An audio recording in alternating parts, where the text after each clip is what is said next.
Locked On Wizards, your daily Washington Wizards podcast, part of the Locked On Podcast Network. Your team every day.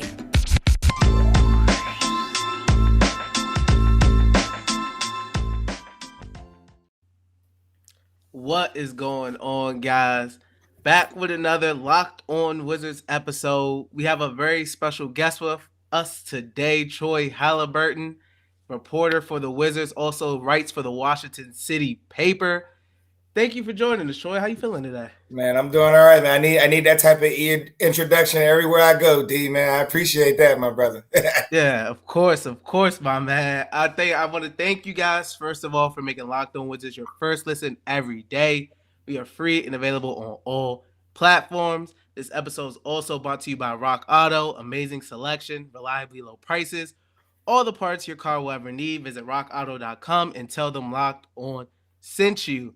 Now, Ed, I know we got some questions for Troy, so let's get right into it. Yeah, man, I just want to thank you for coming on again. And I wanted to ask you about the man of the hour, Deni Avdija. You know, we got Israel Nation watching, you know, so they've been subscribing and watching the channel a lot this year. I just wanted to get your thoughts on Deni and how he's played so far through the first 10 games. What are your thoughts on his development and his potential? And if you had to make an NBA comparison for him, or like, you know, kind of like a prospect profile for Deni, who would you compare him to? I saw you made a couple comparisons in the past, you know, shout out to Isak Bonga, but I just want to get your thoughts on Deni Avdija's performance so far. Yeah. So first of all, like I received a lot of backlash for a tweet that I made last week where I said that Deni Avdija reminded me of Isak Bonga with hair gel. And so I guess I got a lot of people in Wizards Twitter kind of upset about that.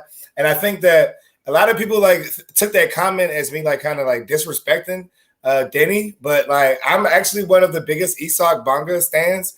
And so I thought that was a compliment. Like, and what I really meant by that was that Deni is he's really like, he's proving himself to be a defensive first stopper who has a lot to work on with his offensive game. And so when I look at like player comps, historical comps, I think that a lot of people thought that Deni would be, you know, more of a Tony Kukoc, Danilo Gallinari, you know, shot creator, shot maker type, but he's more so looking like that kind of Andre Karolinko, Draymond Green, super duper light. But, you know, that type of version of a player who has good size and length, is able to defend multiple positions. And while he's not like where he would like to be or where Wizards fans would like him to be on the offensive end, I think that he does have a skill set that would kind of bode well for potential growth for him as a player. Oh, definitely. And what has really impressed you about his game in the first 10 games, and what's something that you really, really want him to work on? All right, so I've been impressed by his individual defense, and so I think that when you look at defense in the NBA, there's a big difference between being a good team defender and being a good on-ball defender. And I think that you know, he has shown that he is an excellent on-ball defender at this point. You know, he's really stepped up and guarded guys like Kevin Durant, and we saw what he did to Giannis yesterday. The one thing that I would like for him to work on is just making layups. Like, I mean, they call them bunnies for a reason, and so like I need Deni to come out here, and if he goes to the rim, like I need him to, you know, like I feel like with Rui in his rookie year, like maybe you need to stop letting that. Maybe you need to start dunking on people. Maybe that's the answer. Right. Yeah. To get to the next question, who's a player that has stood out to you? And also, what's your favorite thing to watch so far with this team? Well, one of the players that has stood out to me is, I mean, I know he played on the Wizards last year, but I mean, Raul Neto, like, I thought that maybe even last year, maybe it might have been a fluke. You know, I have a lot of friends who are Sixers fans, and they're like, man, yeah, don't believe the hype. Like, he's not that guy. But really, I mean, every time I watch him play on the court, he just shows me something new to his game. He just impresses me so much with, number one, his basketball IQ, his underrated athleticism, He's got nice touch around the basket. I mean, he's a scrappy player. I mean, I love everything about him. I wish that Tommy could have locked him up for, like a nice 3 or 4 deal at a good number. But yeah, Raul Neto has really impressed me, even for a guy, like I said, who we saw play for the entire season last year. Yeah, that's a good pick, Raul Neto. That's a really good pick. I think, especially for the contract he's on at Vedmin, I mean, the guy's been a beast off the bench. He continues to just make plays, man, and he's very impressive. Like I'm ready to lock him up, for a couple years for sure, maybe more. I mean, the things he's done off the bench, he continues. Underrated defensive wise for a lot of people that, unlike us, watch the Wizards every day. They may see Raul Neto and not know the defensive, presence that he does bring. He's guarded guys like last year. He's guarded forwards like LeBron, etc. at times because 3-guard lineups with Scott Brooks at the time. But I really enjoy Raul Neto's game. I mean, me personally, I would say Harold Montrez. I think Montrez is just easily fan favorite, and that happened really fast. Montrezl Harrell has just been a beast off the bench. 6th man of the year so far, in my opinion. The energy he's has brought to the team in general and to the home arena. You've been to the games. I mean, how can you tell like when Montrez is on the court? I mean, well, you can tell, man, he gets almost a standing ovation every time he checks in. And anytime he starts doing something good, he goes to the free throw line. He gets MVP chance, like real, like it's wild, like how he is connected so much with the DC fan base. And so, yeah, the reason why I didn't go with Trez as my pick, as because it's not really a surprise to me. I've been a fan of Montrez since he was at Louisville, and so I've just always been impressed with how he's able to operate around the basket and finish at the rim.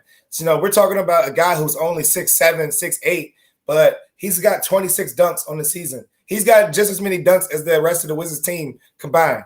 He's got 26 dunks and the team has 26 dunks. Like, he knows how to finish around the basket. And so I'm not surprised at what he's doing because this is what he's done for the entirety of his career, sans last year with the Lakers playing next to Anthony Davis and not really having, the space to operate like he normally would. But right now, what the Wizards are doing with he and Spencer Dinwiddie and Bradley Beal, as far as operating in that pick and roll and really kind of giving him free reign with that second unit to pretty much have that offense running through him.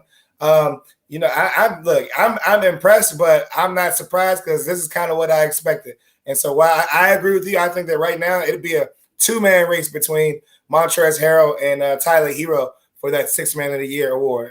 Only 10 games into the year, of course. Definitely. Yeah, it's crazy because Basketball Reference, they got the top 10 list of MVP. It's super, super early, but Trez is like always on that list consistently right now. I mean, when you got Ted Leonsis wearing your jersey, and Trez, he just the way he plays it is just an example of DC. Like he plays like a guy that you would see playing at Berry Farms or the Summer League in DC. He just has that kind of energy. He brings it out. But I love the way he plays. But I do want to ask you about Wes, but we'll get to a quick word from Truebill before we get into that. Yes, sir, we will. Do you know why free trials renew without your consent? It's a business scam out to get you. Don't let greedy corporations pocket your money. Download Truebill to take control of your subscriptions. Truebill is the new app that helps you identify and stop paying for subscriptions you don't need, want, or simply forgot about. On average, people save up to $720 a year with Truebill. Because companies make subscriptions hard to cancel, Truebill makes it incredibly simple. Just link your accounts and Truebill will cancel your unwanted subscriptions in one tap. And your Truebill concierge is there when you need them to cancel unwanted subscriptions so you don't have to. Truebill has over 2 million users and helps save them over 100 million. Like Matthew B., who says, in a matter of seconds, I saved $660 for the year on my DirecTV bill, saved $120 for the year on my Cyrus XM bill, and saved $840 a year on car insurance.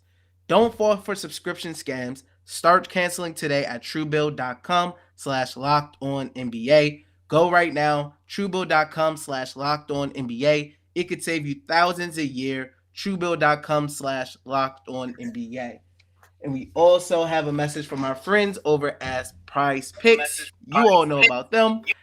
All right, NBA fanatics, have you heard about Prize Picks? Prize Picks is daily fantasy made easy. I love this, and I know you will too.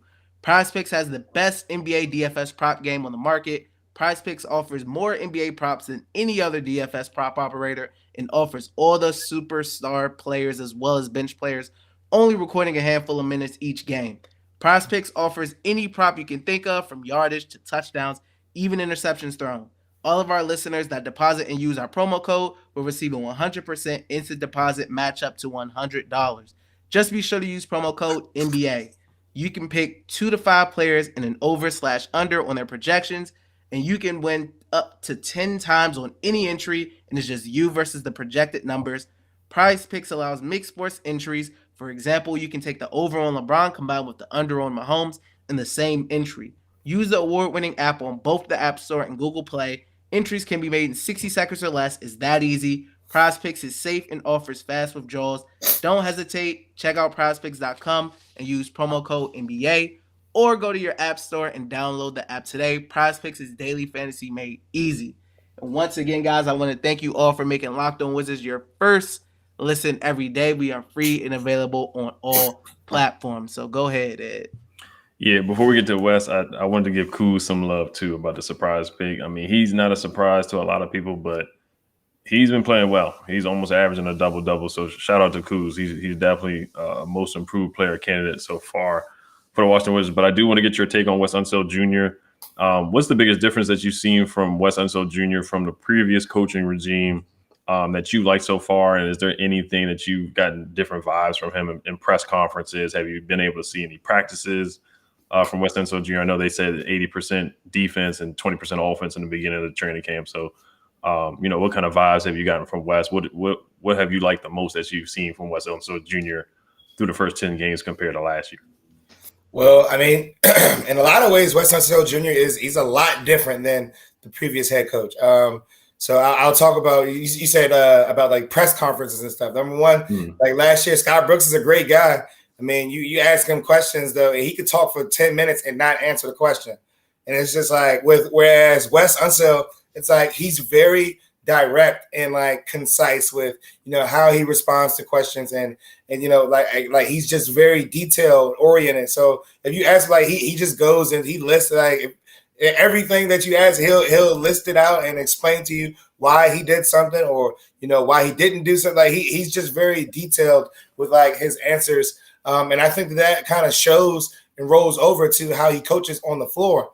And so one of the things that I've noticed is that he is a lot quicker and better at making adjustments to different things that happen in the game. And so I think that a lot of NBA coaches are very good at game planning.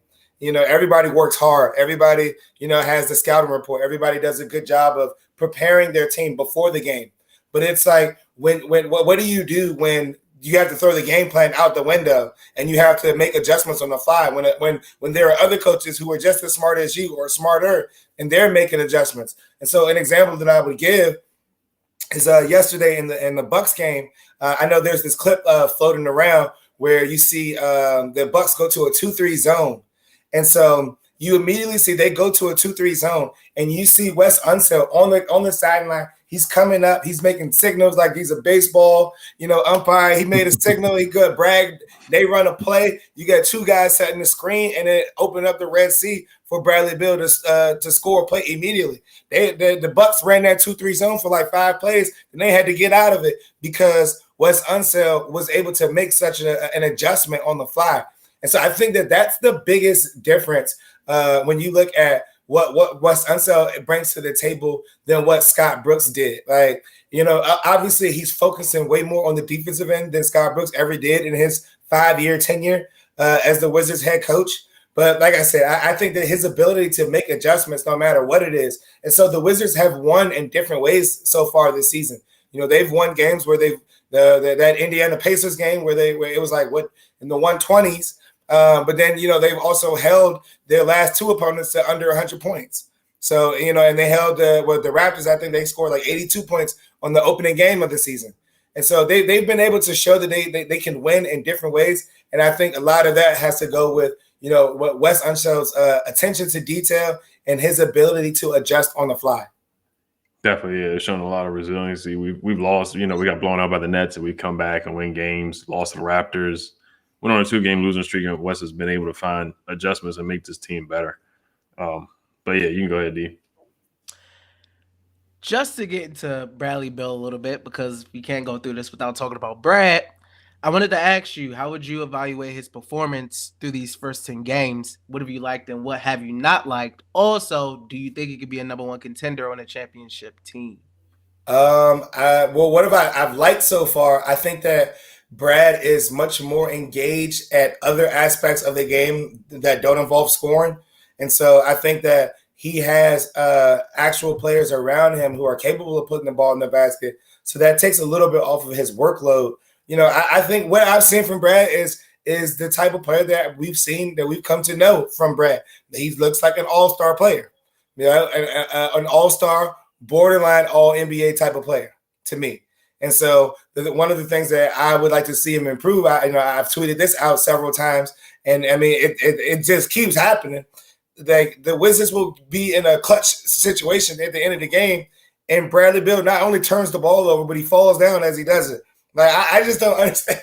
I don't understand like how this keeps happening.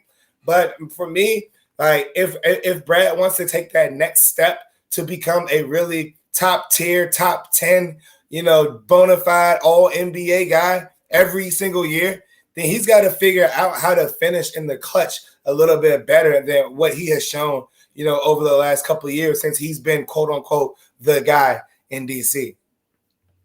Yeah, I mean, I got a tweet that was from back in like 2018 that said, I don't think there's a player that falls on the floor as much as Bradley Beal does. I mean, we've seen it for years now. Every time it's a late game, there's good moments. There's definitely good moments for sure. But, he'll either just like try to do a spin or something and then fall on his butt and then the ball's loose and then other teams on the fast break on the opposite end down the court. It's very frustrating at times. And you see it in the Bucks games, he had the 2 late turnovers.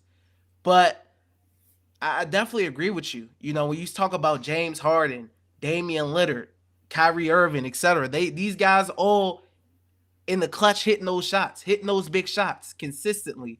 Like it's Dame time for a reason. Then when it's Bradley Beal, it's like you kind of nervous because you don't know what you're going to get. You may get a bucket, but you may get a turnover. And then it's like, all right, can we get a ball to Spence or can we run something? Because this is looking ugly right now. So I agree with you 100% on the fact that in order for Brad to take that next level, man, that clutch factor, like I said, he's had his moments, but a lot of the times when he got the ball late, you're a little uneasy because, you never know what you're going to get. Yeah, that's the thing. Yeah, you never like the consistency just hasn't really been there. And like you said, those live ball turnovers, that's the worst when like the team's going the other way for a fast break. That's the worst part about it. Like, so, but I think that it's something that he's definitely trying to work on.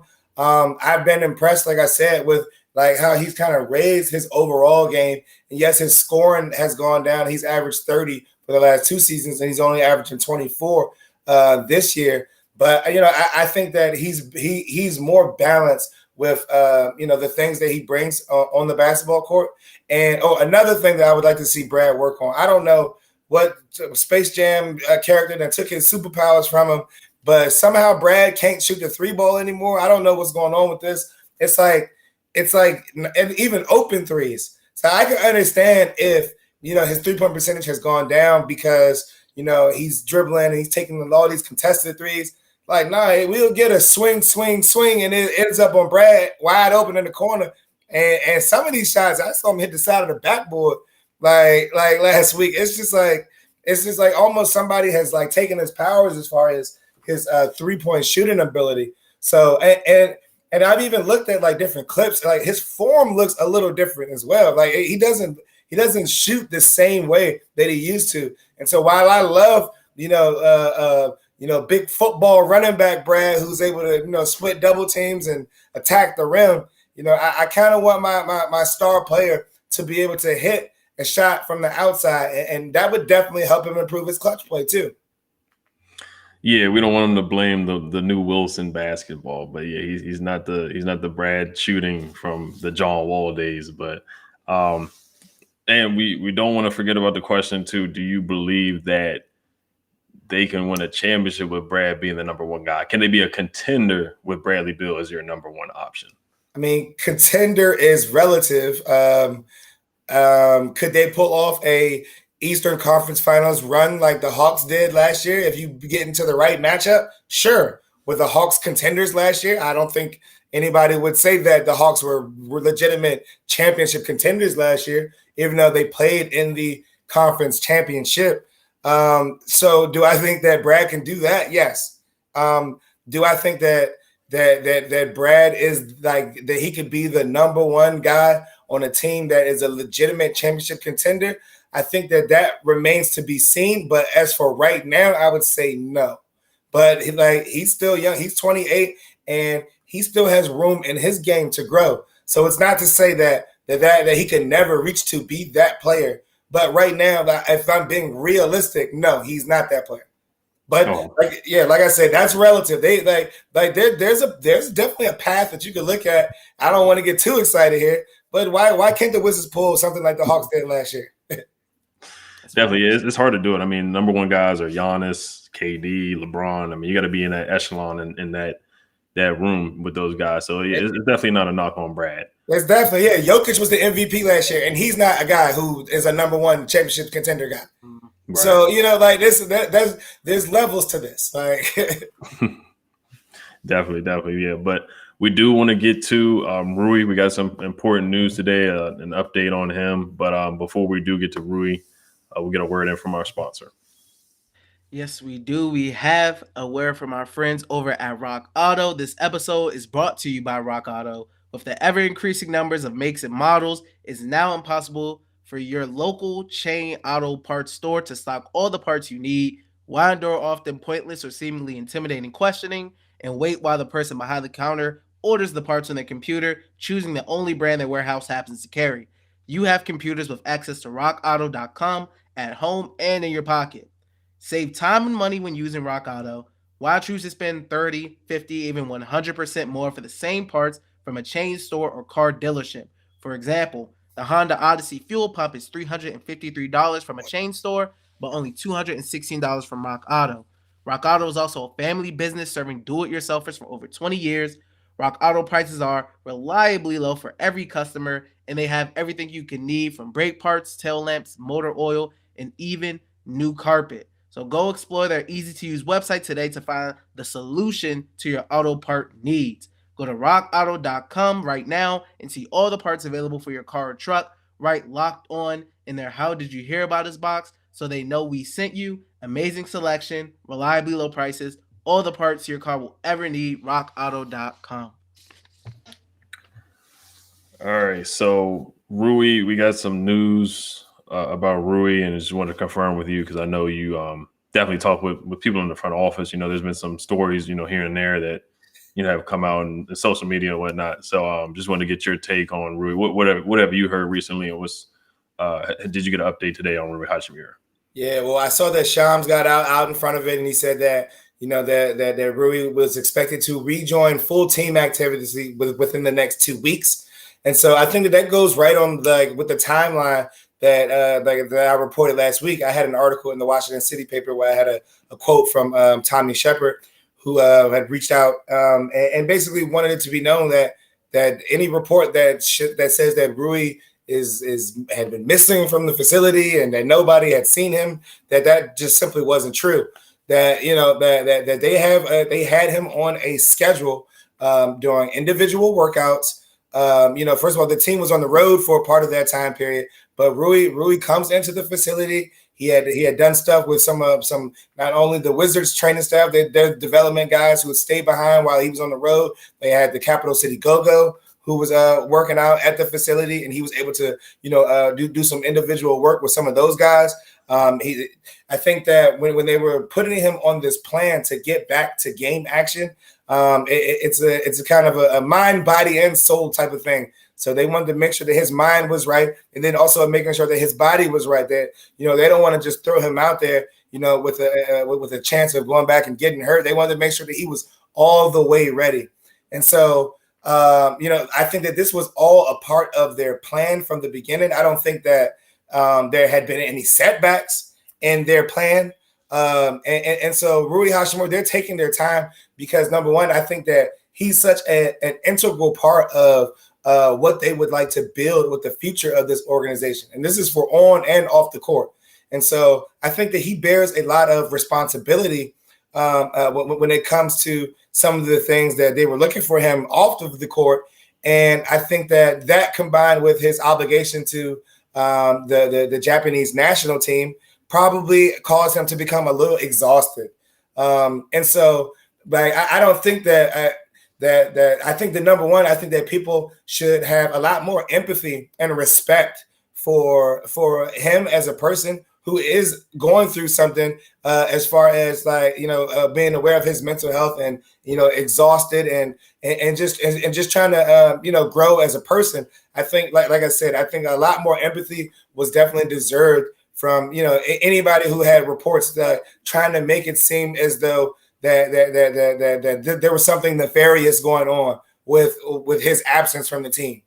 And so I think that, like I said, the Wizards have, as an organization, have provided him with all of the resources to try to get him back to full strength mentally and physically. And I think that Rui Hachimura, as a player, has fulfilled all of his obligations as a player to keep the team in the loop as far as what's going on with him. There's no Ben Simmons stuff going on over here where the team doesn't know who he's saying or what he's doing. I feel like everybody is in lockstep with what's going on with the Rui Hachimura situation. And so I think that it was very important for, accurate reporting to come out and to let the people know, let the fan base know that, that everything, that there is nothing abnormal going on with this situation, and that Rui will be, making his triumphant return to the court very soon. And how do you see him fitting in with the rotation? Yeah, well, I think that there's an obvious spot right now. When you look at, Davis Bertans really hasn't given the Wizards everything that, they expected when they signed him to that, lofty contract extension last year. And so you're looking at guys like, Bertans with him being out right now, but, I think that he can get minutes there at the 4. I think that, you can also slide Kuzma down to the 3.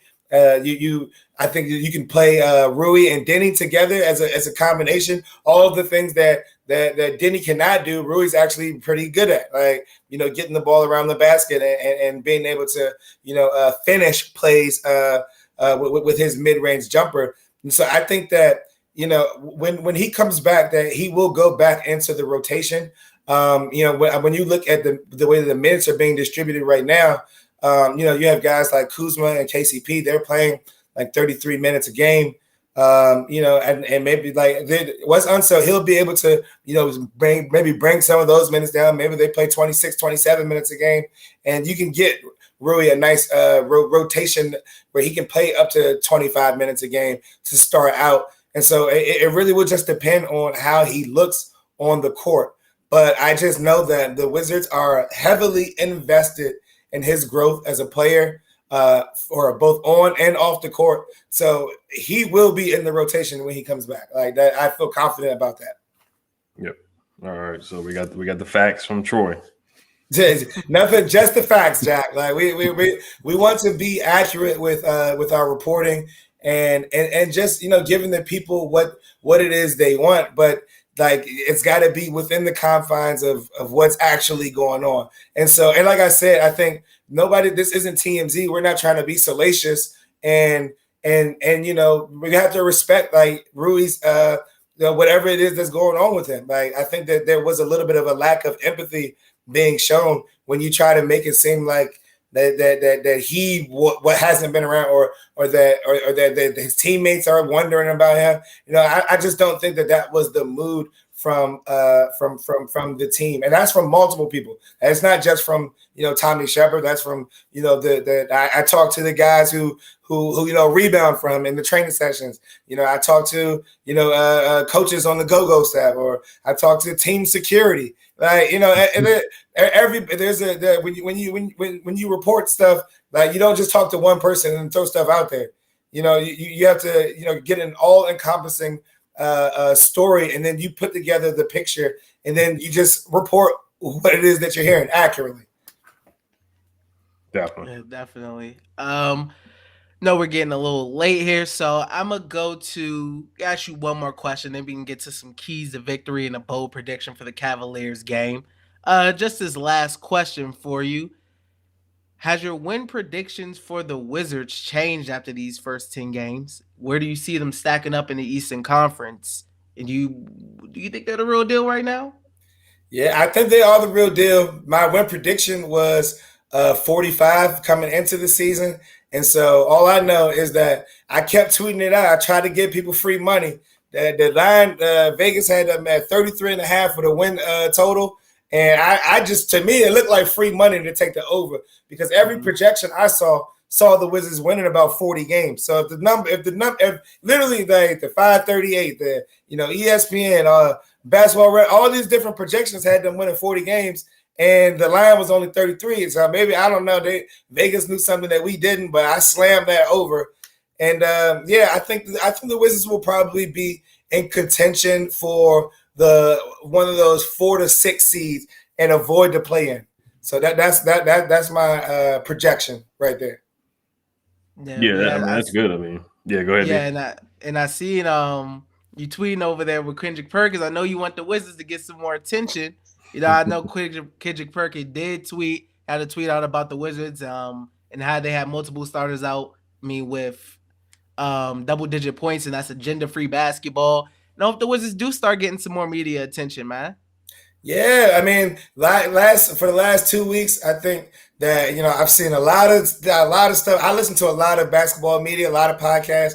The only thing I kept hearing about is the Hornets and the Bulls, and I realized there's obviously a common denominator there. You got 2 Ball brothers on both of those squads, so maybe the Wizards need to go ahead and sign LiAngelo to the Capital City Go-Go, and they could get some media coverage too. But you know what? Honestly, I said that in just because the Wizards really don't get the proper attention they deserve. But maybe that's a good thing for this team and this group of guys to continue to fly under the radar for a little while longer, because we don't seem to do too well with expectations around here. Yeah, that is true. I know Trez said, the Wizards always get overlooked for a reason. We're starting to win games. We're starting to get some props. Big Perk giving us some props. But before you leave, we just want to get your keys to victory against the Cavaliers on Wednesday night and some bold predictions for the game if you have any. Keys to victory. I would say the one thing, Daniel Gafford he's got to be big tomorrow. And so when you're going up against Jarrett Allen and they also have Evan Mobley, like Gafford is going to have to be, when I say big, like playing, he's going to have to be like in the paint with his hands up, using that vertical. He's going to have to be a big man tomorrow. And so I think that if he can, try to protect the paint and try to at least battle out, if not outplay, but at least battle Jarrett Allen to a draw, on the court. I think that that will give. He's got to stay out of foul trouble, but I think that's one key to victory. And then also, I think they've got to try to get KCP and Kuzma. While they've been playing great as far as on the defensive end, man, we got to start getting these guys going with their 3-point shots. And I think that Spencer Dinwiddie, I think he's done a great job of protecting the basketball. Which is something that the Wizards didn't have last year from their point guard play.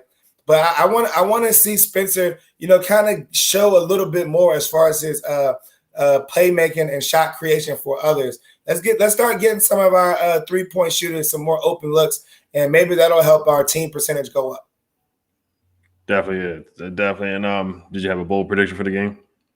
No, not bold. Like I said, once the Wizards are 7-3, I think they're gonna come out here and win. It's not really getting bold. They need to come out here. They just need to build a baseline level of consistency.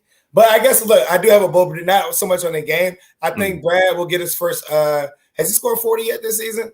No. Brad will get his season high tomorrow. He'll get 40.